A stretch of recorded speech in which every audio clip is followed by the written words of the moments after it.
Ya. Doctor, me estaba llamando. Sí, Tricia, es que no te estaba preocupes, no te mal preocupes. el internet. Ya, no se preocupe, no te preocupes. Ya, entonces arrancamos, Catherine, ¿ya? Sí, doctor. Catherine, ya, ve grabando. Sí, doctor, ya iniciar el trabajo. Ya. Entonces vamos a hablar sobre la semiología endocrinológica esta noche, alumnos. A ver, empezaré diciéndoles de que las glándulas, que ustedes ya las conocen por fisiología, ¿no? Las glándulas de secreción interna, nos van a hacer sus manifestaciones, si están alteradas, y eso se va a demostrar simplemente por una simple inspección física. ¿Por qué? Porque estas glándulas endocrinas, como ustedes ya saben, están encargadas del desarrollo del organismo. Entonces, una alteración en el desarrollo nos está hablando de una alteración endocrinológica. Una alteración en el crecimiento nos habla de una alteración endocrinológica. Una alteración en el metabolismo nos va a hablar de una alteración endocrinológica. Así también sucede con la función sexual, también se relaciona con el psiquismo, ¿no? Ustedes saben que hay un eje neuroendocrino y también, obviamente, un eje neurovegetativo. También tiene que ver ahí los órganos endocrinológicos. La exploración física del paciente con patología endocrina es similar a la exploración de cualquier otro paciente, es decir, tiene que ser completa. No podemos hacer la evaluación o digamos, la evaluación, digo bien, endocrinológica, si es que no hacemos un examen físico completo. He de contarles, por ejemplo, que alguna vez asistí a un congreso de endocrinología pediátrica, un Winter School, donde mostraron el caso de un niño que vino por aparentemente una caries dental, pero en realidad era un tumor dependiente del timo. Entonces hay que tener mucho cuidado, jóvenes, porque miren, aparentemente una caries dental, pero en realidad no era una caries dental. Entonces hay que tener en cuenta todas esas relaciones, por eso siempre el examen físico tiene que ser completo, ¿no? Uno aparentemente dijera, no, no es mayor el problema, pero sí. En el examen de los trastornos endocrinos debemos dar especial importancia, ¿no?, a la observación del aspecto individual, o sea, tiene que ser, cada paciente es diferente, no es lo mismo. En la inspección general es fundamental recoger determinados parámetros, y dentro de ellos la talla, el peso, la estructura general del organismo, el estado de nutrición, los signos de androgenización en la mujer, por ejemplo. Entonces, la exploración general por aparatos es importante. La evaluación genital de los genitales externos es crucial, ya que una alteración allí nos podría hablar de algún problema en el eje hipotálamo hipoficiario gonadal. La observación de un simple detalle, como la facies, la talla, nos pueden orientar hacia una probable alteración endocrina, pero solo será aceptable si se confirma mediante determinaciones hormonales y pruebas funcionales. En la inspección general comentábamos que la talla es fundamental, ¿no?, justamente para ver cómo es el retraso del crecimiento o cómo está evolucionando el crecimiento del niño, ¿no?, y sobre todo para evaluar las alteraciones también del área gonadal en el periodo del desarrollo, ¿no?, cuando ya están en plena pubertad, hay que ver obviamente los estadios de Tanner. En cuanto al peso, junto con lo anterior, la talla, permite el diagnóstico de obesidad y de delgadez, ¿no?, y es un parámetro importante para el control, sobre todo en pacientes obesos, diabéticos y con alteraciones del eje hipofisiario. No olvidemos que en menores de 5 años lo que tenemos que evaluar es peso, edad, talla, edad y peso para la talla. En mayores de 5 años evaluamos índice de masa corporal para la edad y talla para la edad. He de ponerles aquí un acápite, decirles algo, que en los niños que tienen síndrome de Down, por ejemplo, o un niño que ha sido prematuro, no lo podemos poner en las curvas de peso y talla que tienen los carnés de crecimiento y desarrollo, ese tríptico que es el carné de vacunación, ¿no? No podemos colocarlos allí. si es que vamos a poner un prematuro en estas curvas de crecimiento, ¿no? Tanto para ver su peso, su talla, su perímetro cefálico, tendríamos que poner con la edad corregida, es decir, si el niño nació de 36 semanas, tendríamos que restarle un mes. O sea, cuando él cumpla 2 meses, en realidad tenemos que graficarlo cuando el niño tiene un mes. Si el niño está cumpliendo 6 meses, habría que descontarle un mes. Graficamos en la columna del que corresponde al quinto mes de vida. Entonces, siempre hay que poner la edad corregida. No podemos poner a un niño con algún trastorno, como un Turner, un Down, o podemos poner un prematuro, ¿no? Un retardo de crecimiento uterino simétrico. No podemos ponerlos en esas tablas. Estos niños tienen sus propias tablas. Existen, ¿no?, las tablas de peso para la edad en los niños Down, ¿no?, la talla para la edad en el niño Down. No existe peso para la talla en los niños Down. No existe. Existe peso edad y talla edad. Existe perímetro cefálico edad para los niños Down. En los Turner también existe peso edad, talla edad. Perímetro cefálico no existe. Entonces, para algunos hay esas tablas, para otros no existen, ¿no? Entonces, los prematuros tenemos que descontar las semanas o los meses que tenga de prematuridad. En cuanto al pulso, es importante valorar por las patologías que cursan con alteraciones del ritmo cardíaco y de su frecuencia, ¿no? Por ejemplo, en el hipertiroidismo o la bradicardia, que se asocia con hipotiroidismo. La presión arterial tiene que tomarse con un manguito adecuado, ¿no? Actualmente, en la actualidad, existen brazaletes en donde dicen cuánto es el perímetro braquial de ese niño para ponerle el tensiómetro adecuado. Ya no es como antiguamente que decíamos que medíamos el tercio y que tiene que ser el cubrir, no, eso de que cubre los dos, eso ya pasó a la historia. Ahora, en los brazaletes de presión arterial, viene allí la medida del perímetro braquial para el cual está hecho ese brazalete. Entonces, antes de tomar la presión arterial, ustedes deben coger 1 centímetro, medir el perímetro braquial y ver si corresponde, está dentro del margen, dentro de los márgenes inferior y superior que están impresos en ese brazalete. Entonces, la presión arterial suele correlacionarse con diferentes entidades que cursan con hipo o hipertensión, ¿no? Por ejemplo, las patologías suprarrenales o hipoficiales. La temperatura obviamente tiene que ser tomada, de ser posible, rectal, porque es la que más se asemeja a la temperatura central. En niños que colaboran, podría ser oral, ¿no? En mayores, de repente, el axilar, pero siempre y cuando pues, esté bien tomada, los minutos necesarios, el miembro superior que coge el termómetro tiene que estar bien adherido al cuerpo, ¿no? No van a tomarle a un recién nacido, un lactante, pues una temperatura axilar, no les va a dar la realidad, ¿no? Porque ellos se mueven demasiado. La temperatura en determinadas enfermedades hipoficiales y tiroideas se aprecian desajustes de la temperatura, ¿no? La hipotermia, por ejemplo, es muy constante en el coma mixedematoso y es habitual en los hipotiroidismos. Suele existir, al contrario, elevaciones térmicas en las crisis tirotóxicas y en las tiroiditis. Entonces, es fundamental estructurar aquellos aspectos de la exploración general que suelen ofrecer más información de las diversas endocrinopatías. Entonces, estas son, por ejemplo, las talla para la edad, tanto en niñas como en mujeres. Esto les he traído simplemente para muestra un botón, pero estas son las tablas que usamos y que ustedes tienen que dar. Si deseas, Catherine, al final te las mando para que sea repartido en todo el salón. Y entonces ustedes tengan ahí peso edad, peso talla, índice de masa corporal para la edad, talla para la edad, ¿no?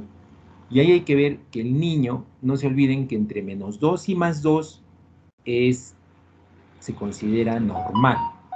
Por ejemplo, en cuanto a talla, podríamos decir que un niño, si está entre -1 y -2, estaría en riesgo de talla baja, pero hay que ser muy cuidadosos cuando dan esta información al padre o a la madre. Hoy día me ha tocado, por ejemplo, justamente antes de la clase, un niño, ¿no?, que consultaba el papá porque le habían dicho que su hijo estaba tenía 5 años, 3 meses, ¿no? Y si vemos aquí en esta tabla, por ejemplo, para 5 años, 3 meses, ¿no? El niño pesaba, tenía una talla en el celeste, ven en el celeste 5 años, 3 meses, si ven el sub menos 2 de desviación es 102, este niño estaba en 103.5. Entonces, si está en 103.5 y yo revisando su carnet he visto que desde que tenía 1 año de edad se mantiene entre menos 2 y menos 3, entre menos 1 y menos 2. Entonces, si está entre menos 2 y menos 1 y se mantiene en ese carril, ese es su carril. No vamos a hacer que ese niño que ya está así genéticamente determinado salte pues del menos 2, de entre el menos 2 a menos 1, le voy a dar hormona de crecimiento y lo voy a llevar por encima de la mediana. Eso no puede ser.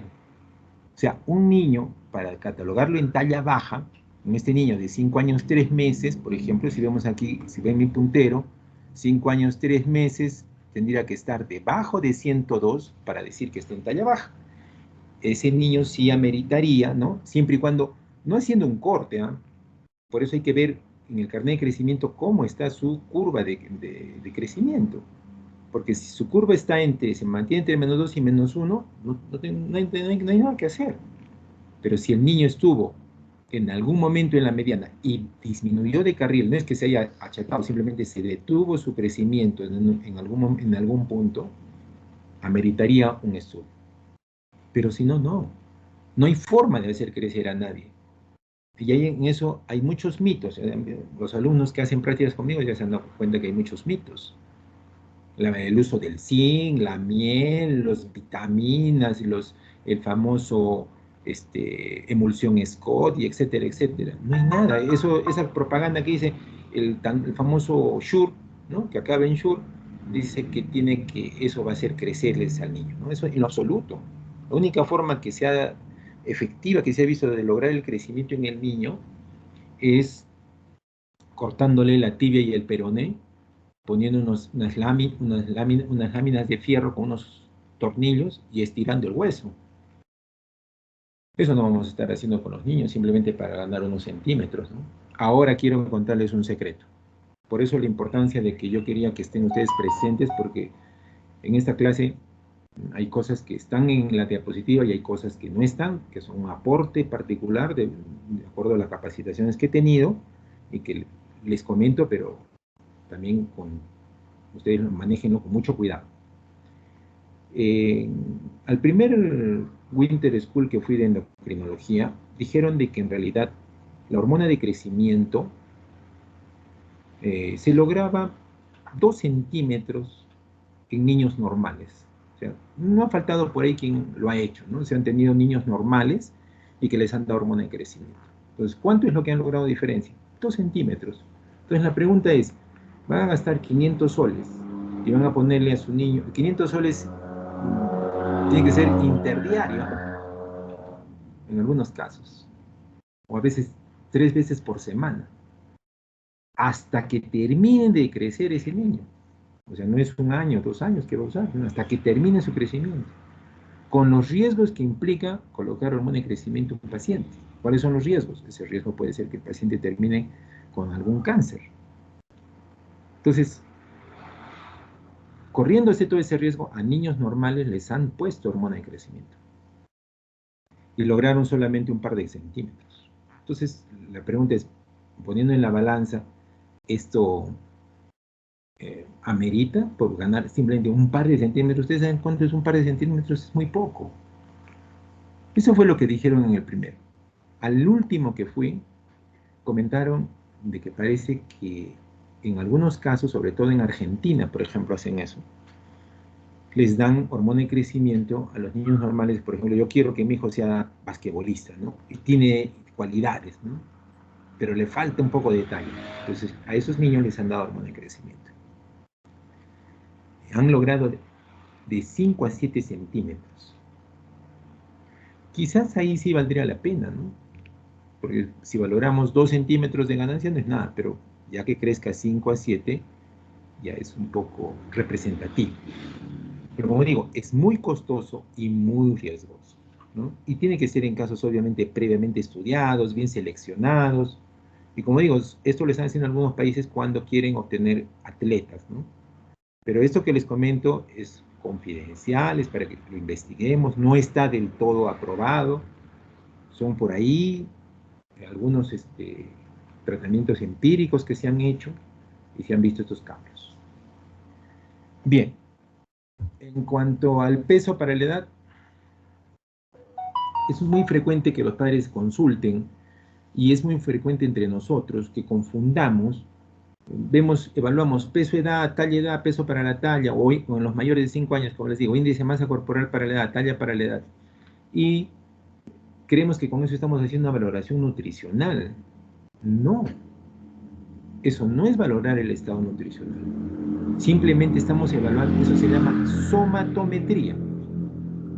Estamos haciendo mediciones del cuerpo, pero no estamos evaluando estado nutricional. El estado nutricional consta igual de una anamnesis, de un examen físico, de la somatometría y de pruebas bioquímicas, como por ejemplo un proteinograma, evaluar por ejemplo la alfa-albúmina, el calcio, el fósforo, ¿no? La función hepática. O sea, no es solamente evaluar, está bien de su peso, ¿no? No. Y a las mamás mucho les preocupa, ¿no? Cómo está el peso. Y peor aún, a algunas no les preocupa el peso, simplemente les dice, el 90% de mamás que les van a consultar, ustedes les van a decir, mi hijo no come bien, deme usted algo para el apetito. Y aquí también decirles lo siguiente, no existe. Ustedes han estudiado y han llevado farmacología. No existe ningún fármaco que estimule el apetito. Sí existen algunos, se llaman orexígenos. Los orexígenos son, por ejemplo, el alcohol, la cocaína, ¿no? Cualquier otra droga alucinógena. Entonces, la pregunta es, ¿vamos a darle eso a nuestros niños? He de comentarles que por ahí hay algunos productos que tienen zinc, calcio, magnesio y tienen agregados de alcohol etílico. Entonces tengan ustedes mucho cuidado. Yo una vez fui a hacer eso, fui a recetar, no les voy a decir el nombre para no hacerles quedar mal a la empresa, pero tenía calcio, zinc, magnesio, fósforo. Entonces fui a recetar esto a un paciente que porque tenía la muestra ahí encima del escritorio. Y la señora me preguntó, ¿y qué contiene? Entonces fui a leer, y oh maravilla, decía alcohol etílico, 5 miligramos por cada cucharadita. Entonces la pregunta es, ¿el alcohol etílico produce farmacodependencia por sí mismo o está en función de la dosis? Es decir, si yo tomo una cucharadita de alcohol todos los días, ¿no me va a hacerme dependiente? A diferencia de que tengo que tomar una botella. Entonces, mucho cuidado jóvenes con ello porque no sabemos a veces qué contienen. Siempre hay que investigar qué es lo que contienen. Mucho cuidado con estos productos. No se dejen sorprender por la industria farmacéutica.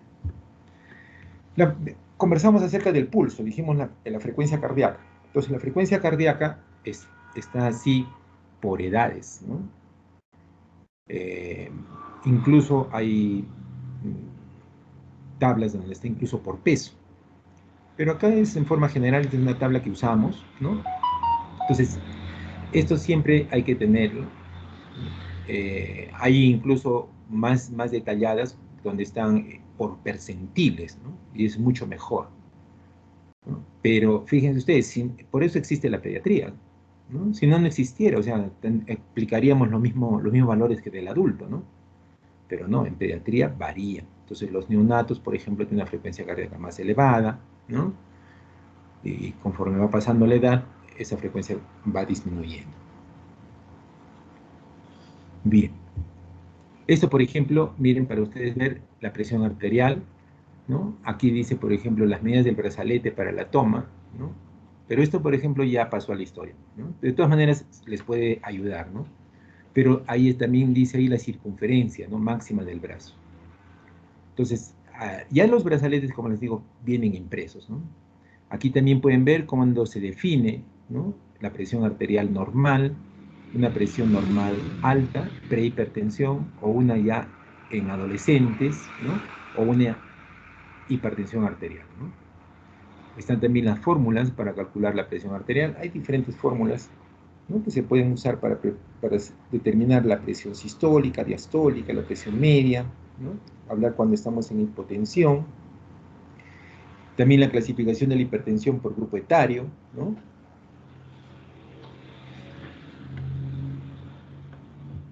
También están los niveles de presión arterial para niños, ¿no? Según el percentil de la talla, ¿no?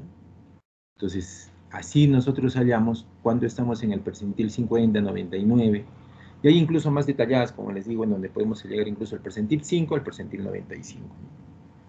Eso simplemente para muestra un botón.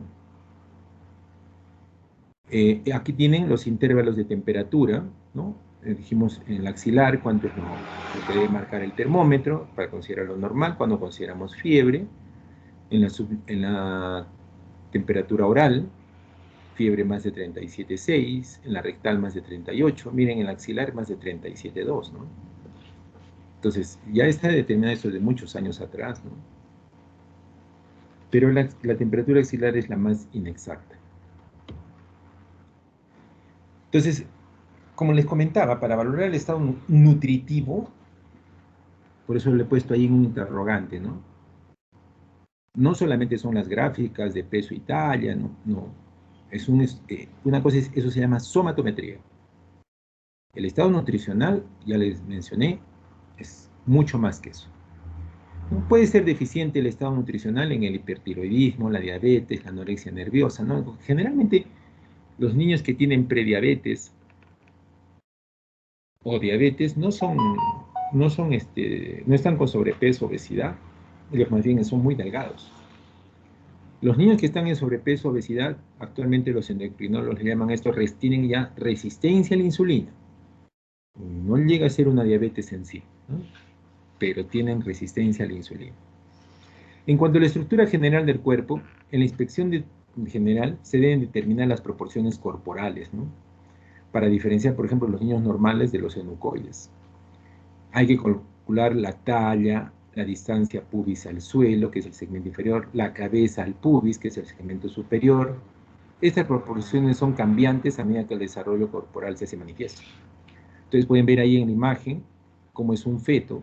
Miren la proporción corporal, la cabeza casi es un 40%, ¿no? En el recién nacido, igual, la cabeza sigue siendo casi un cuarto de todo el largo del cuerpo, ¿no? A diferencia del adulto, en el cual ya, miren, la cabeza va teniendo una proporción menor con respecto al resto del cuerpo. Entonces, al nacer las proporciones, ¿no?, del segmento superior con el segmento inferior son de 1,7 a 1, y a partir de los 10 años es de 1 a 1.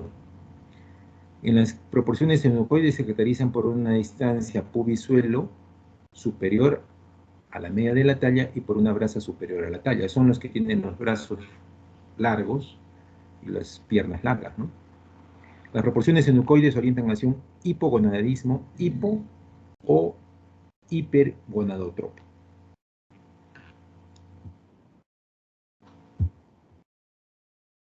En cuanto a las pieles y las faneras, ¿no?, deberemos siempre valorar el color de la piel, ¿no? Obviamente tener en cuenta que aquí en el Perú la mayoría somos trigueños, ¿no?, algunos más oscuros. La presencia de estrías, ¿no?, como pueden ver aquí en esta imagen, aquí hay estrías, el aspecto, la presencia de hemorragias, la disminución o aumento del vello corporal, ¿no?, como por ejemplo aquí vemos una mujer con hipertricosis, ¿no?, la pérdida del vello corporal, ¿no? Acá tenemos una imagen donde vemos acantosis nigricans, ¿no?, a nivel del cuello, de las axilas también se puede ver lo mismo. Aquí vemos algo de hirsutismo. Entonces, y otros signos de virilización que se pueden encontrar, ¿no?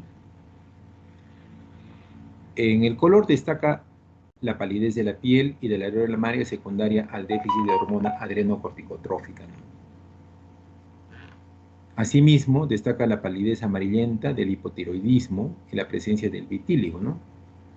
Aquí tenemos una imagen donde vemos algo de vitíligo, ¿no?, asociado a la enfermedad de Graves-Basedow, ¿no?, y a la tiroiditis de Hashimoto. La hiperpigmentación También debe buscar señales específicas, tales como las areolas mamarias, los pliegues cutáneos y órganos genitales, y debe orientarnos a trastornos endocrinos que cursan un exceso de ACTH.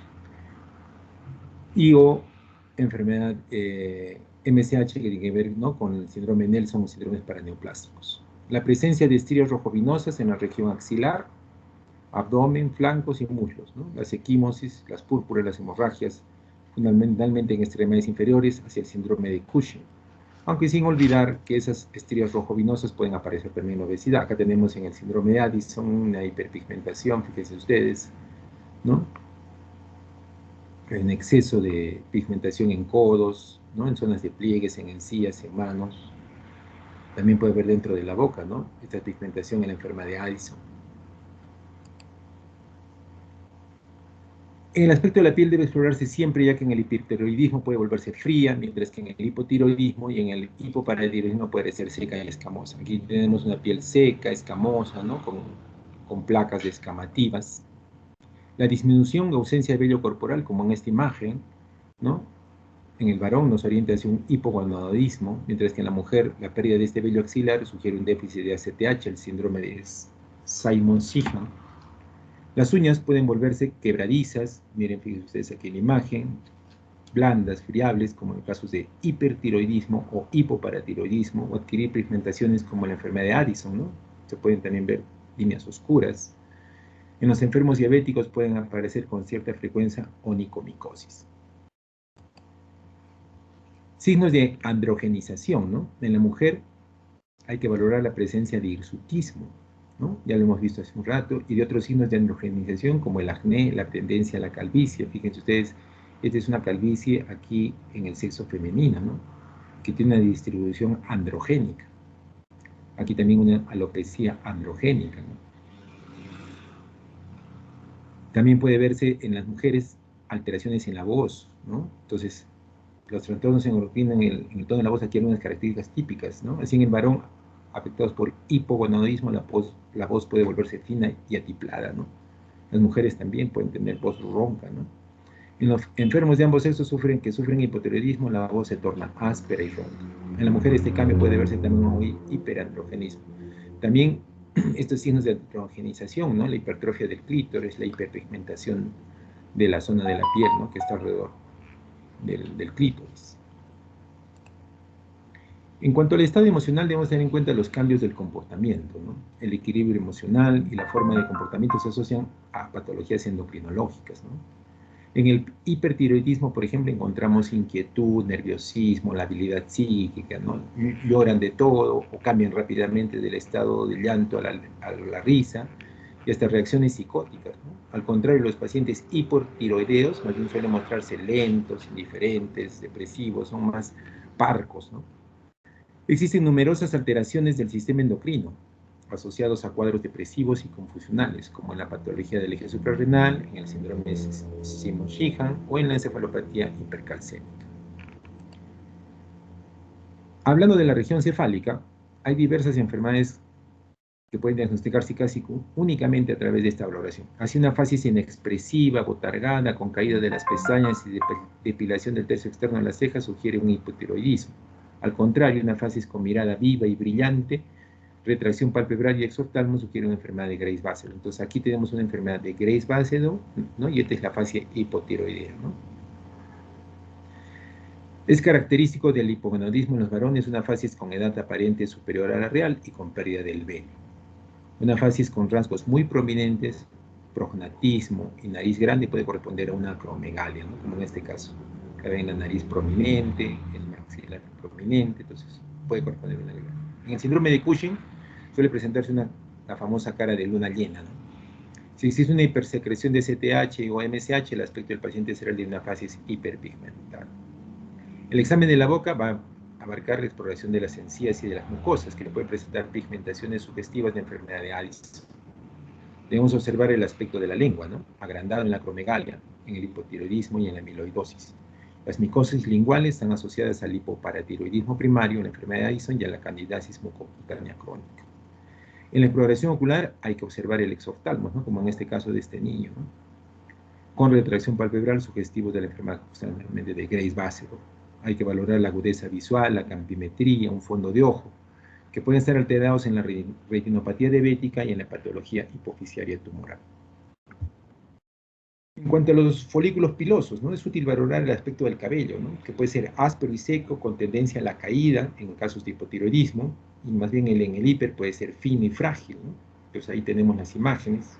También debemos tener en cuenta su distribución, ¿no?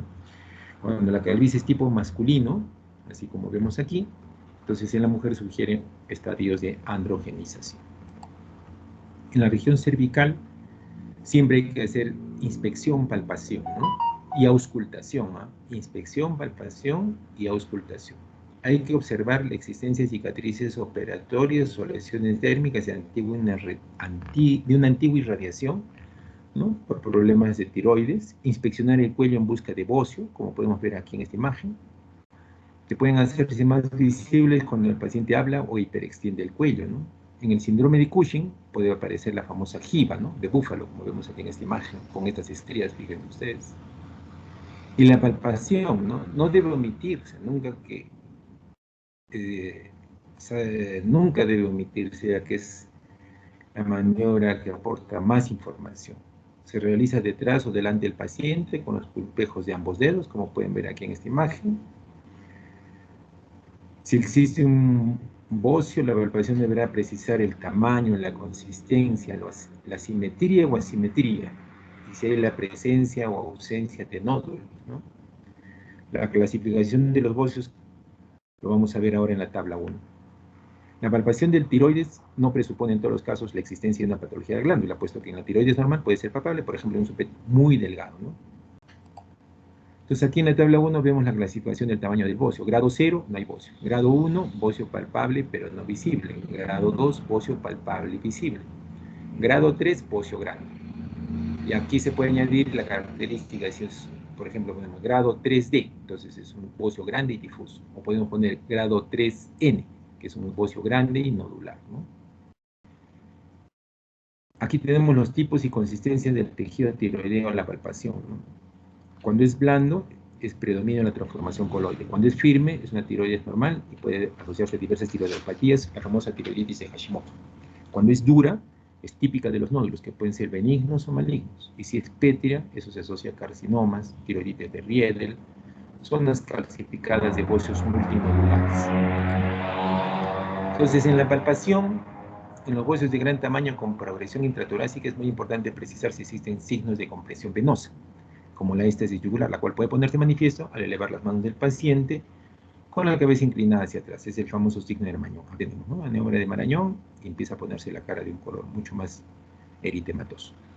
La presencia del dolor a la palpación es un hallazgo infrecuente y que nos orienta hacia una tiroiditis subaguda de Kervain o hacia la presencia de hemorragia intraquística. Siempre debe palparse la consistencia del tejido, ¿no? de la tiroides. Y debe describirse así como pueden ver aquí. Esta es la posición en la que tenemos que ponernos las manos, ¿no? Para poder hacer una palpación de la tiroides. En la enfermedad de Graves-Basedow puede apreciarse un frémito, ¿no? Debido a la compresión arterial de la abundante vascularización por la gran masa tiroidea.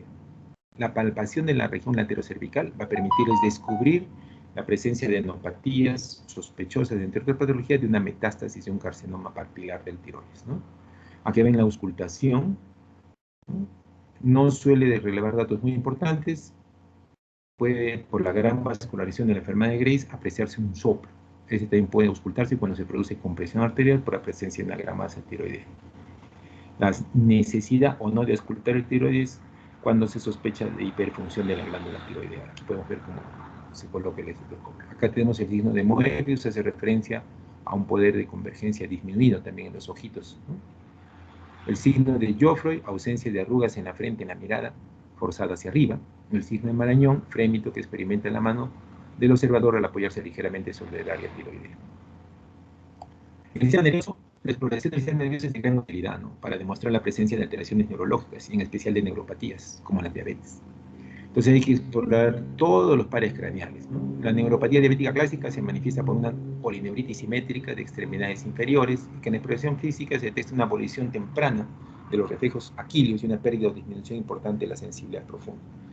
También aquí puede existir un mononeuritis del tercer par, del cuarto par y del quinto par. En el hipotiroidismo es característica la hiporreflexia, en especial el enlentecimiento en la fase de relajación de los reflejos osteotendinosos. Por el contrario, en el hipertiroidismo es característica la exaltación de los reflejos osteotendinosos, que se hacen vivos y rápidos. También existe hiperreflejia en el hipoparatiroidismo, dando lugar a dos signos clásicos. Ustedes ya lo conocen, el signo de Chauvet-Stec y el signo de Luz. Chauvet-Stec consiste en la contractura del orbicular del labio superior al percutir con el martillo de reflejo las partes blandas de la mejilla por debajo del arco cigomático, ¿no? Con la consiguiente desviación del labio superior. Y el signo de Luz consiste en la aparición de flexión dorsal del pie al percutir el cuello del peroné. Este signo se busca especialmente en el lactante. En la región torácica, tanto la inspección como la palpación, la exploración somera del tórax puede ofrecer algún signo de evidencia de enfermedad endocrinológica. Al exprimir manualmente el pezón, podemos encontrar, por ejemplo, la existencia de galactorrea, como aquí en esta imagen, que nos hará sospechar la existencia de un adenoma prolactínico.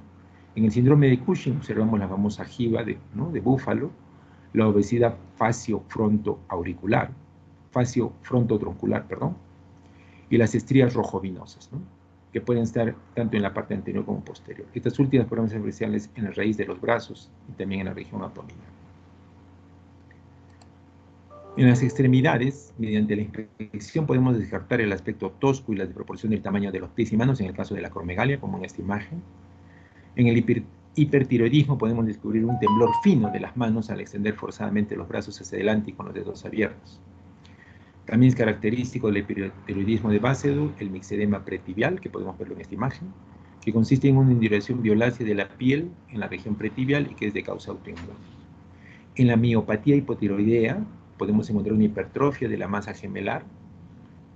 Para explorar la alteración miopática de la fuerza de la cintura pélvica y extremidades inferiores se utiliza la maniobra del taburete, que consiste en demostrar en los casos de miopatía la incapacidad del paciente para levantarse de aquel sin ayuda, cuando pasan de la posición sentada a la de pie.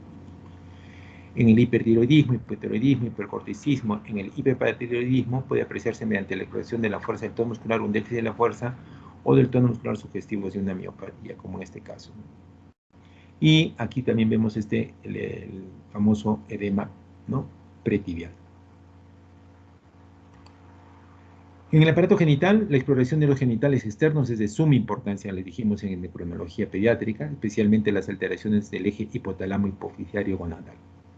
Unos genitales externos ambiguos, como en este caso, tanto en el hombre como en la mujer, en especial en la edad infantil, deben hacernos pensar de un pseudo-hermafroditismo. La presencia en la mujer de un clítoris aumentado de tamaño, como en este caso, representa un signo importante de virilización.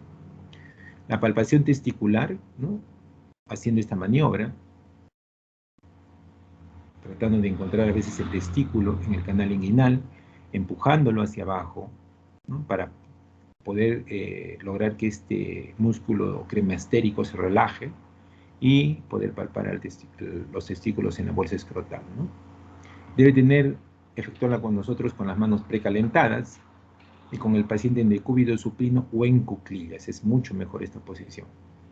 Con la mano izquierda palpamos el canal, mientras que con la derecha palpamos el escroto y el orificio externo del canal inguinal.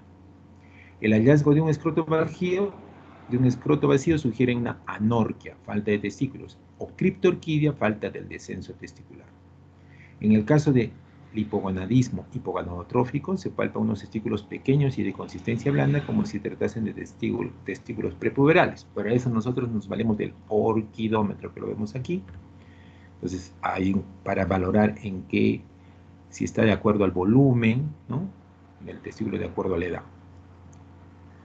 Por el contrario, en el síndrome Klinefelter, que es un hipogonadismo hipergonadotrófico, es característico de unos testículos pequeños y de consistencia dura. Entonces, en el aparato genital, en el niño, un pene pequeño nos orienta hacia cualquiera de los tipos de hipogonadismo, pero sin confundirlo con un pene enterrado, porque a veces en los niños que son obesos, tienen mucha grasa prepúbica, entonces el pene está enterrado, ¿no?, lo que da una apariencia de un pene pequeño sin llegar a serlo realmente. Para eso nosotros tenemos que tomar la medida del pene de la raíz, separando la grasa. Y aquí tenemos, por ejemplo, la tabla, ¿no?, según Feldman y Smith, de la longitud del pene en niños, ¿no?, con la media y su desviación estándar correspondiente, desde los recién nacidos hasta los adultos. Un pene aumentado de tamaño en el niño es sugestivo de pubertad precoz o pseudopubertad precoz. Si se trata del primer caso, los testículos estarán también aumentados de tamaño y de consistencia, por encima de lo que cabría esperar para la edad cronológica del individuo, pero en concordancia con el tamaño del pene. Por el contrario, en la pseudopubertad precoz, generalmente los testículos son de tamaño y consistencia concordantes con la edad cronológica, es decir, son prepuberales.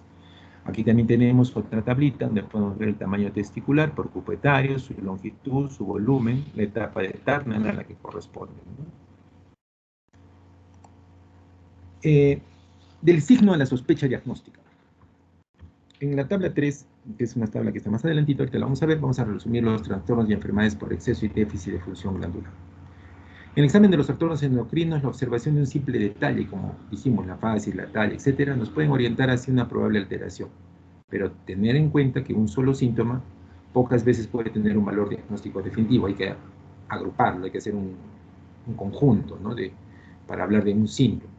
En las dos tablas que vamos a ver más adelante, también 4 y 5, vamos a proponer una orientación diagnóstica que es solo aceptable si se confirma mediante determinaciones hormonales y pruebas funcionales. Y en la tabla 6 vamos a reflejar diversos signos endocrinológicos y su interpretación. Ahora, aquí les pongo, ¿no?, como un aporte para ustedes los valores de las hormonas tiroideas, ¿no?, de la hormona T4 libre, que es la que se valora, la T3 y la TSH ultrasensible, ¿no? También está la tiroglobulina. Pero ahí, como ven, por grupo etario. Y aquí tienen también, si quieren, otro cuadrito en donde ya se observa con mayor detalle, ¿no?, con desviación estándar y con el promedio. Entonces, esto, como ustedes pueden ver, hay que tenerlo siempre, estas tablitas a la mano, para poder valorar a nuestro paciente, ¿no? No son los mismos valores para todos los grupos etarios. Hablamos de esta tabla en lo que dijimos la 3, los estados patológicos dependientes de la hiperfunción o hipofunción glandular. Entonces, hablando de la epífisis, por ejemplo, si hay una hipofunción, podemos tener una macrogenitosomía precoz epifisiaria. Si hay una hiperfunción, serán cambios pigmentarios. En la hipófisis, un síndrome adiposo genital, si está baja su función, o un enanismo hipofisiario, o un síndrome de Sjögren, una diabetes insípida. Si hay una hiperfunción de la hipófisis, tendremos una acromegalia, un gigantismo, una enfermedad de Cushing. Si hay una hipofunción de la paratiroides, tendremos tetania. Si hay una hiperfunción, una osteitis fibroquística de Recklinghausen o una litiasis renal.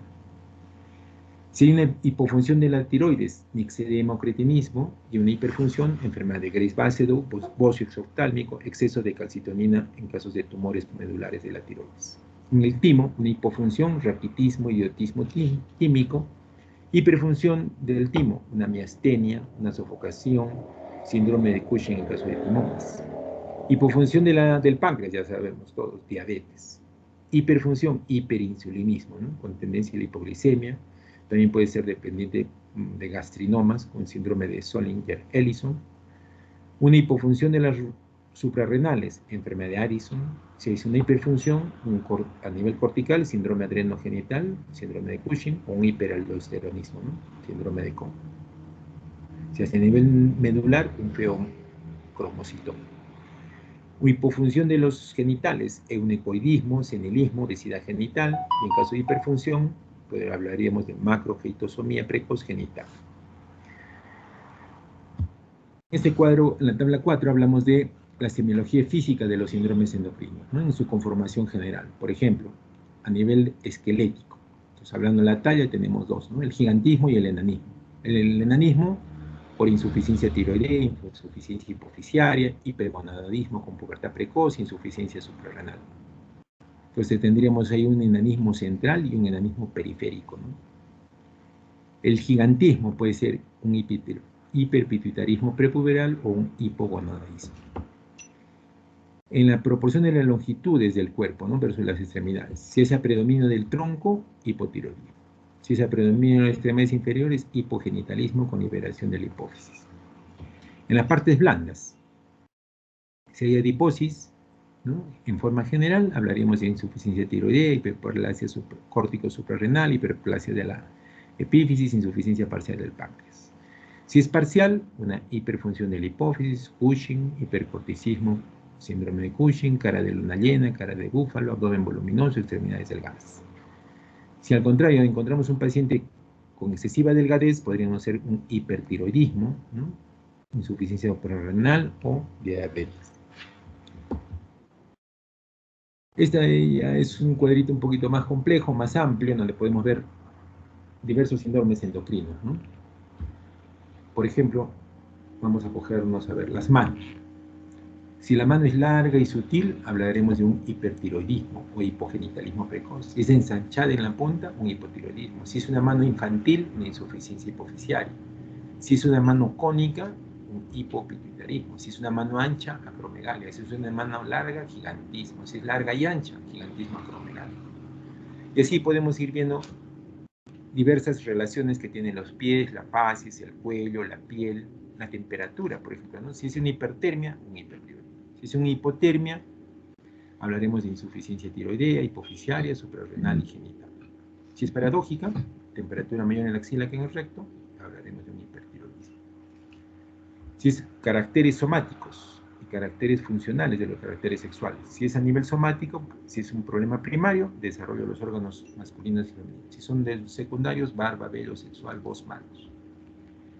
Funcionales, si es primario, testículos, ovarios, hipófisis, tiroides suprarrenales, energía sexual, lactancia, menstruación. Si es secundario, fuerza, inteligencia, instinto de maternidad. Como ejemplos. Entonces, en el hipertiroidismo en la infancia, ¿no? ¿Qué es el hipertiroidismo o tirotoxicosis? Es el exceso de hormona tiroidea que causa una activación del cuerpo, es propio de las chicas adolescentes. Las causas en el recién nacido generalmente es transitorio, sobre todo si la madre tiene un hipertiroidismo de causa inmune. En el niño y adolescente nos estaría hablando de una enfermedad Graves-Bassett. También una tiroiditis o inflamación del tiroides es muy frecuente, ¿no? Pero después estas pueden terminar con hipotiroidismo. En el hipertiroidismo central, el tiroides está bien, pero fallan otras estructuras que lo controlan, como el hipotálamo y o la hipófisis. Algunos fármacos también por un exceso de hormona tiroidea oral, ¿no? En niños que están tomando levotirosina por hipotiroidismo y pueden pasarse al otro lado, al hipertiroidismo. ¿Qué síntomas proporciona el hipertiroidismo? Bozo palpable, crecimiento rápido, presión arterial alta, mucho apetito y pérdida de peso, nerviosismo y manos frías, uñas de Plummer, frágiles y levantadas, el exoftalmos. ¿Cómo se diagnostica? Obviamente, tanto con el examen físico como con pruebas complementarias, ¿no? Y quien debe tratar es el endocrinólogo pediatra, ¿no? Se trata con fármacos antitiroideos, a veces se da yodo radioactivo o se hace cirugía. En el caso de las enfermedades congénitas del tiroides, ¿no? Son un grupo de padecimientos causados por la ausencia o mala función, ¿no? El famoso hipotiroidismo. Hay tres grupos, puede ser el hipotiroidismo congénito primario, el hipotiroidismo hipotálamo hipofisiario o el periférico. Si no se diagnostica al nacer, esto es muy importante, el hipotiroidismo tiene que ser diagnosticado al nacer, por eso a todos los niños que nacen se les hace un tamizaje neonatal. Dentro de ese tamizaje neonatal que ya se ha ampliado acá en el Perú, sobre todo acá en Arequipa, en Lima siguen estando a la cabeza, ellos hacen un estudio como para 30 problemas congénitos, tanto metabólicos como endocrinológicos. Aquí creo que es más o menos para 12 o 15. Entonces, si no se diagnostica al nacer, ¿qué va a pasar con este niño? Va a tener ictericia, como ven ahí en esta imagen, un niño, su coloración amarillento de la piel, ¿no? De las escleras, va a tener esta facies abotagada, con la lengua, los boca entreabierta, la macroglosia, ¿no? Duermen mucho, no lactan bien, cuando lloran en forma ronca, ¿no? Y tienen un estreñimiento muy intenso, pueden tener también hernias umbilicales, ¿no? O protrusión del ombligo. Entonces, si este niño no lo tratamos antes del mes de edad, va a quedar con un retraso mental para toda su vida. Entonces, les voy a contar una historia. Una vez llegó un paciente que tenía la mamá lo traía porque el niño no hacía, un recién nacido que no hacía sus heces, no eliminaba sus heces. Este niño fue evaluado, ¿no? Se le explicó a la madre, corrección de técnica de lactancia, le evaluábamos cómo ganaba su peso, y no ganaba peso. Su llanto era ronco, tenía protrusión del ombligo, ¿no? Y hasta que un médico lo evalúa y dice, este niño puede ser un hipotiroidismo. Llegó al día 25 de vida. Felizmente llegó al hospital, y en el hospital este niño fue evaluado, efectivamente dio un hipotiroidismo, se le dio su tratamiento con levotirosina, y prevenimos que ese niño tenga un retardo mental para toda la vida. Entonces, es muy importante que tiene que hacerse ese diagnóstico antes del que cumple el mes de vida. Si es causada por fallas hipotálamo-hipófisis, además de lo anterior, puede tener hipoglicemias, micropene. Si no se trata pronto, será causa de talla baja y retraso mental, como digo, de por vida. Entonces, tiene que ser antes del mes diagnosticado y tratado. Cuando son hipotiroidismos periféricos suelen tener la tiroides aumentada de volumen, como ven en la imagen, ¿no? El tratamiento, levotirosina oral, y a los 3 años se reevalúa, ¿no?, si necesita continuar con el tratamiento. Tenemos diversas imágenes, por ejemplo, esto vemos aquí un caso de acromegalia, engrosamiento y edema de los párpados, ¿no?, agrandamiento de la nariz y de la porosidad. Todo esto es en la acromegalia, ¿no? Gran crecimiento de las manos, macroglosis, separación de los dientes, ¿no?, engrosamiento de las facciones de la cara, tiene bolsas infraorbitarias, engrosamiento del cuero cabelludo, aumento de los senos frontales, crecimiento de la nariz, prognatismo. Aquí vemos las famosas estrías, ¿no?, estas facies en cara de luna llena. Miren las estrías en brazos, abdomen, miembros inferiores. Este es un caso, por ejemplo, de hiperpituitarismo hipoficiario, ¿no? Fíjense ustedes, es un niño aparentemente gordito, pero si ustedes lo palpan es fofo, ¿no? Es aparentemente cachetón, pero en realidad ese cachetón es mixedema, ¿no? Y aquí tenemos la famosa condroplasia, ¿no?, que puede ser de tipo clásico o no clásico, ¿no? La clásica es de presentación intrauterina, se observa la forma perdedora de sal y virilizante simple, ¿no? Y la no clásica, que es una pubarquia prematura, piel grasa, acné, aceleración del crecimiento de la edad ósea con afectación variable de la talla adulta, y en las niñas una moderada hipertrofia del clítoris. Hay diferentes formas de acromegalia, ¿no?, y esto tiene que ser diagnosticado. Siempre la radiografía ayuda mucho, y ahí se va a poder ver el arqueamiento, el engrosamiento de los huesos largos, ¿no? Aquí algunos signos endocrinos, como el signo de Grafé. Al mirar hacia abajo, el párpado superior no acompaña al globo ocular, como es el caso, en el bácedo. El signo de Marañón, ya lo vimos. El signo de Poole, estirando el brazo levantado verticalmente, se produce un espasmo tetánico, una tetania paratiroidea.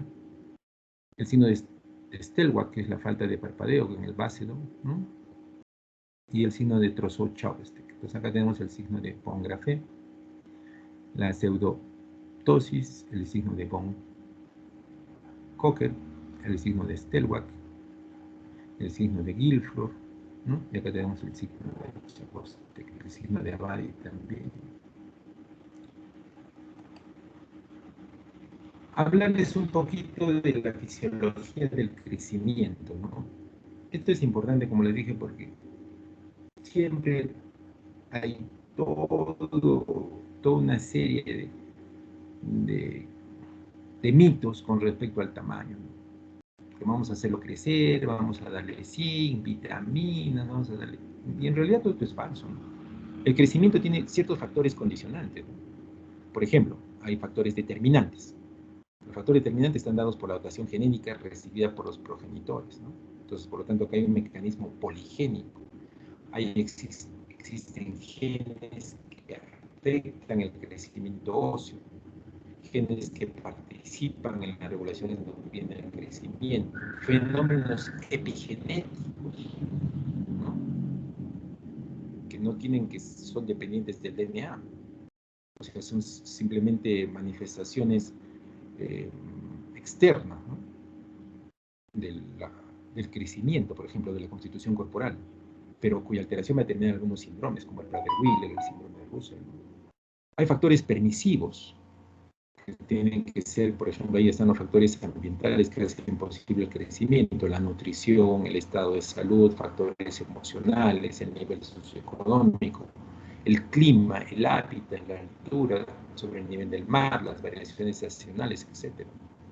Factores reguladores que coordinan el desarrollo de todo el proceso de crecimiento, ¿no? El eje de crecimiento con el factor de crecimiento similar a la insulina, ¿no? Que es el principal regulador del crecimiento. Ahí también juega un papel importante las hormonas tiroideas, los corticoides sexuales, los andrógenos suprarrenales, los corticoides, la vitamina D, la parautormona, la leptina, la insulina. Pero acá no dice en ningún momento sí. Factores locales del crecimiento, ¿no?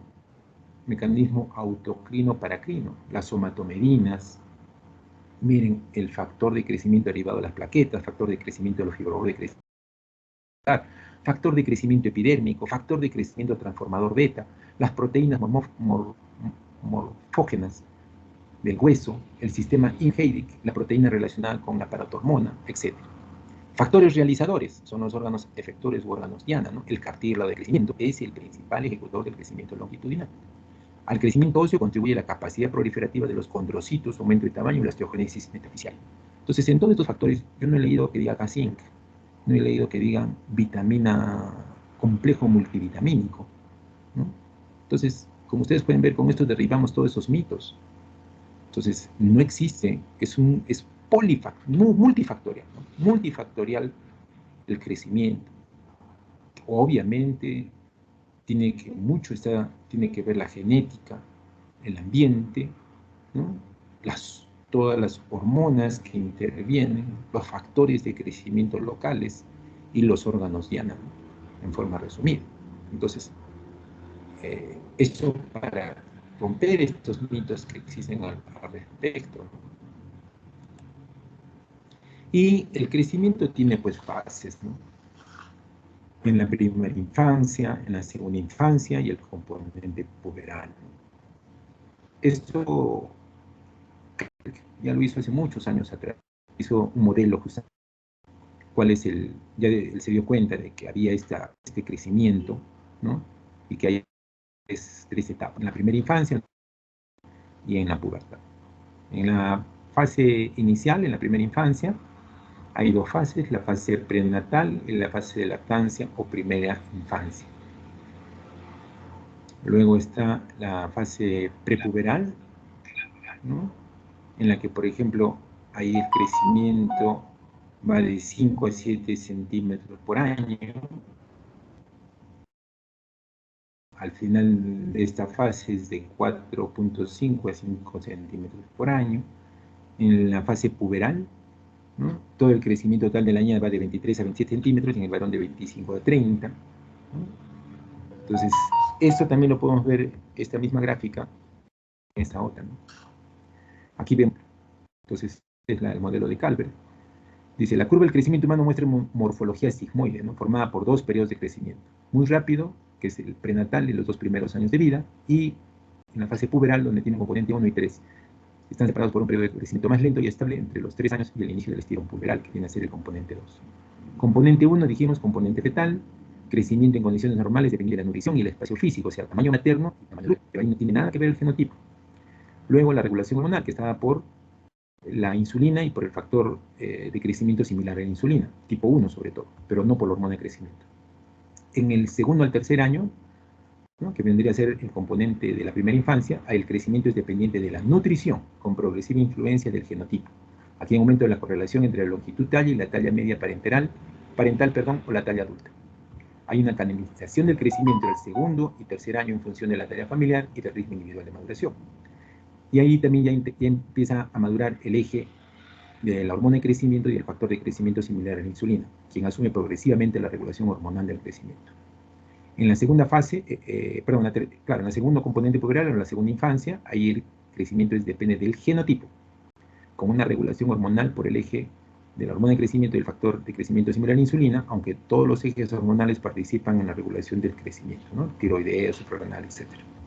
Y en el componente puberal Su aparición es dependiente fundamentalmente del genotipo. Acá ya la regulación hormonal por acción sinérgica de esteroides sexuales y del eje de crecimiento. También podemos verlo desde este otro punto de vista, ¿no? Aquí vemos en la primera parte cómo es la velocidad. Acá no vemos cuántos centímetros está ganando, sino vemos la velocidad, ¿no? En centímetros por año. Acá vemos el componente 1, que vendría a ser el fetal, 2 el componente prepuberal y el 3 el componente puberal, que estaría en rojo. Entonces, hay la hormona de crecimiento y otras hormonas del eje de crecimiento es pues muy complejo, ¿no?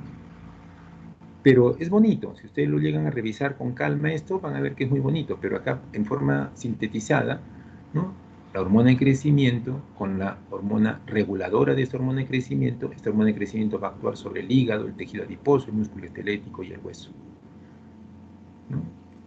En forma positiva. El factor de crecimiento es similar a la insulina, que es producida por el hígado, ¿no? Tanto la tipo 1 como la tipo 2, estas van a actuar en forma positiva sobre la somatostatina. La somatostatina tiene un efecto regulatorio sobre la hormona de crecimiento, o puede tener un efecto negativo, ¿no? Porque va a hacer que va a inhibir a esta hormona, a este factor regulador de la hormona de crecimiento, y así todo esto sucede a nivel del hipotálamo y la hipófisis, ¿no? Estos son los receptores, ¿no? Que tienen que ver con la hormona de crecimiento. ¿Cuáles son los efectos de la hormona de crecimiento?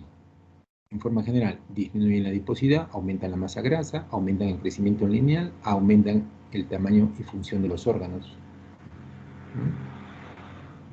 La hormona de crecimiento y el factor de crecimiento similar a la insulina, ¿no? Se produce en el hígado, actúan sobre el tejido adiposo, sobre el tejido musculoesquelético, sobre el hueso y sobre otros órganos en mayor, digamos, con mayor eficacia. Aquí tenemos el crecimiento, como dijimos, a nivel del, ¿no? de los extremos de los huesos, ¿no? Donde vamos a ver que hay una zona de hipertrofia, una zona de maduración, una zona de proliferación y una zona donde hay las células stem, una zona de las células madre, ¿no? Entonces, el crecimiento óseo, ¿no? En longitud tiene que ver con la hormona de crecimiento, que es la que va a generar la generación hepática del factor de crecimiento similar a la insulina, pero también ejerce un pequeño efecto directo sobre el crecimiento óseo al estimular localmente la producción de este factor. En la placa de crecimiento, como ya se ha referido, este factor local ejerce un efecto más intenso sobre el crecimiento longitudinal que el factor de crecimiento 1.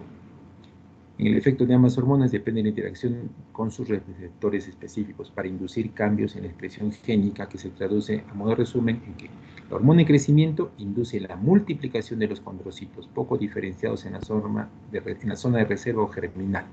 Además, estimulan la producción del factor de crecimiento similar a la insulina por parte de los condrocitos en fase de proliferación y aumenta la expresión de su receptor.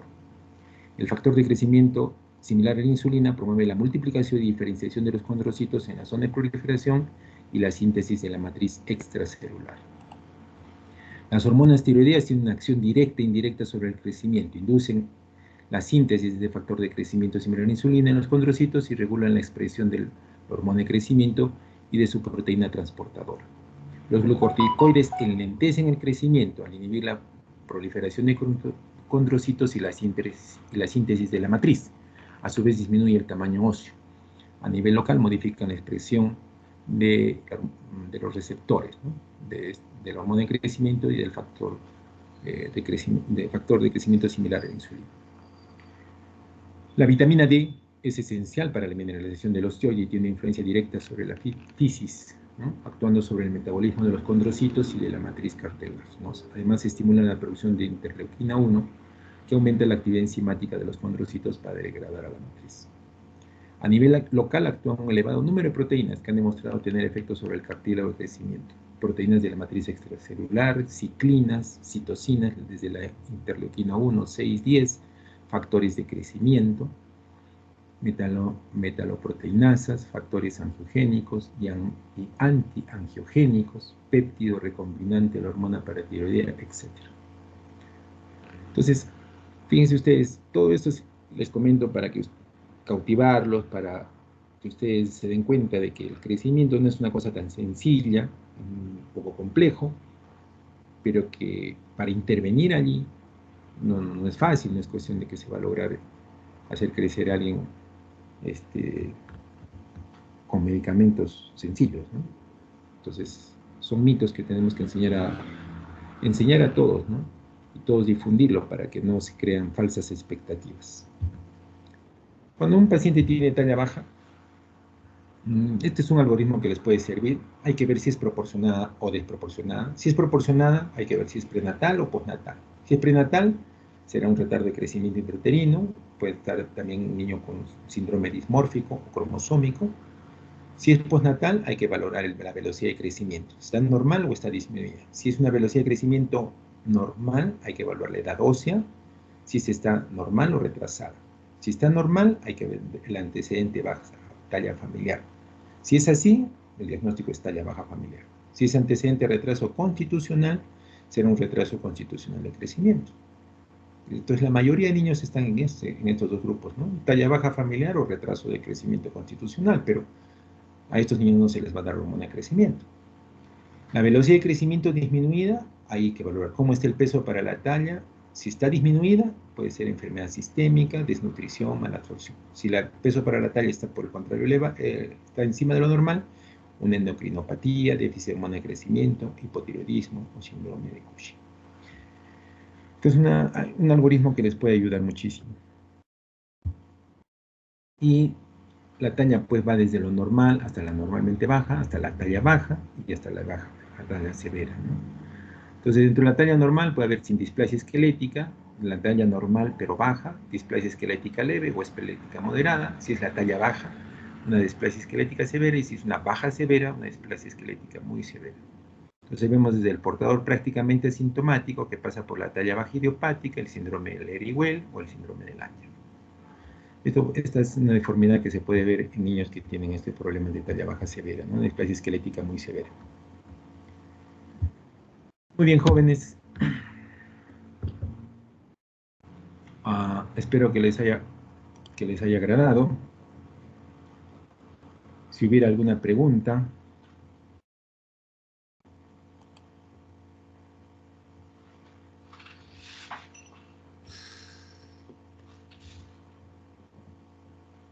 Catherine. Sí, doctor. Creo que no hay preguntas, doctor. Ya. Muy bien. Espero que les haya gustado, jóvenes. A ver, Bramerick, opiniones. Presente, doctor.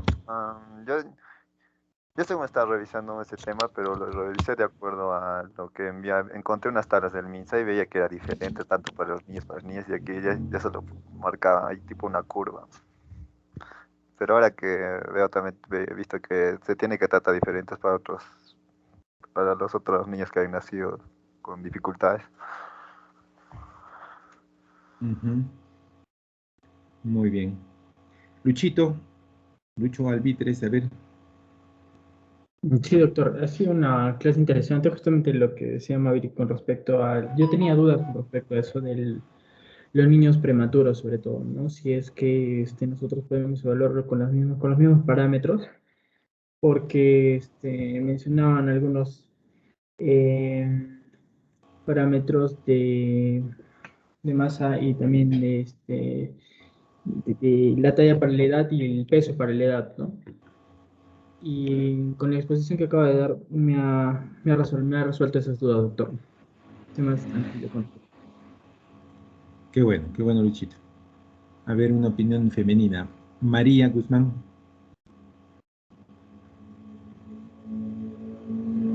¿Está María? Ahí está. Fanny.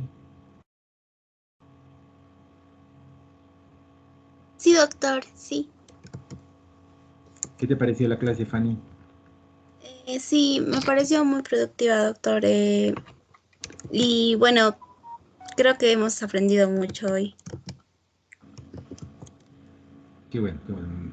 Siempre es bueno tener la retroalimentación, ¿no? O sea, el docente también, yo hago estas preguntas porque siempre quiero ser evaluado para ver si es que hay que mejorar, ¿no? Para el día de mañana, Katy, la clase esta de malformaciones es larga, ¿ya? Son más o menos 80 diapositivas, pero son imágenes, entonces las pasamos rápido comentando. No se asusten si son 80 diapositivas porque son fotos, hay imágenes, ¿no? Entonces, es lo que lo ha hecho larga, ¿no? No se asusten, ¿ya? Esta sí ha sido tratado de hacerla lo más corta posible, pero para mañana, como les digo, es un poquito larga, pero más es por las fotos, por las imágenes que hay presentes. A ver, Graciel, ¿qué te pareció para ir ya retirándonos? Ya es tarde. ¿Estás, Graciel? Sí, doctor. Sí, doctor. La clase me ha parecido muy interesante, sobre todo de la somatostatina, lo que mencionó. Es importante saber de la hormona de crecimiento, ¿no? Sobre todas las funciones de que se realiza, de que esté incluida y también sobre todos los mitos que hay que están Claro. incluidos. Claro, como ustedes han podido ver, no es una cosa tan sencilla, ¿no? Y depende, como digo, es multifactorial el crecimiento. Y hay que saberlo evaluar. Y esa tablita al final les va a servir mucho, porque es un algoritmo con el cual ustedes van a poder argumentar y darle pues, a los padres una visión real, ¿no? Porque hay mucha creencia últimamente de que pues, se puede hacer crecer a un paciente o a un niño con hormona de crecimiento. No es tan sencillo. No es tan fácil. Yo lo que les he comentado, eso que han dicho los endocrinólogos, sí, como digo, hay experiencias por ahí, ¿no? En fase experimental, digamos, pero todavía con mucho cuidado. Muy bien, jóvenes, entonces nos estamos viendo el día de mañana. Muchas gracias por vuestra atención, gracias por su participación. Me halagan. Gracias, Katherine. Muchas gracias por la clase, doctor. Que tenga buena noche. De Gracias, igual doctor. manera, Buenas noches. de igual Gracias, manera para doctor. todos ustedes. Gracias, Buenas noches. doctor. Buenas Chao, noches. chicos, chao.